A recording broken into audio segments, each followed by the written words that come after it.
You're the love of my life. Good morning guys, I'm John Patrick Resource. Nagbabalik ulit, I'm back. Sa ngayon, yung content natin ngayon is yung true life. Yung topic natin ngayon guys, pera at pagmamahal. 3 tips lang po yung ibibigay ko. Una,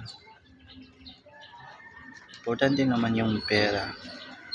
Pero kung wala kang love sa ibang tao, hindi mo makita yung love niyo sa isa't isa.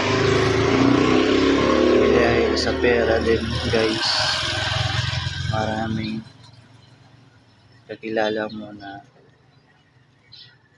hindi magpatibang, hindi bumigay ng kusa. Dahil sa panahon ngayon guys, maraming nag-away-away nang dahil sa pera.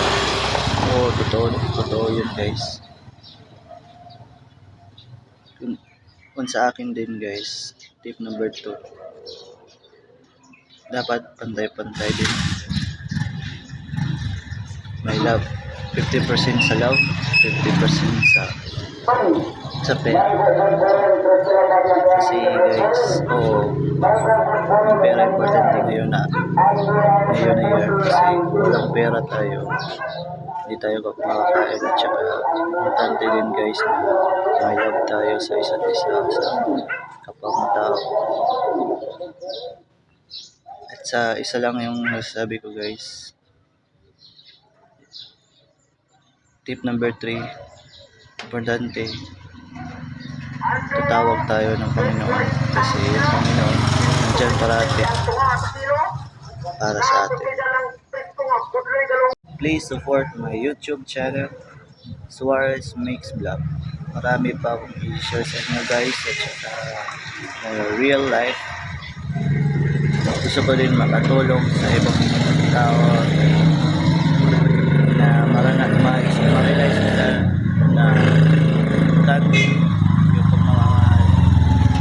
Yung Panginoon hindi nawawala yung pagmamahal sa akin. Nandyan siya parati, at saka mga kalibigan, nandyan siya.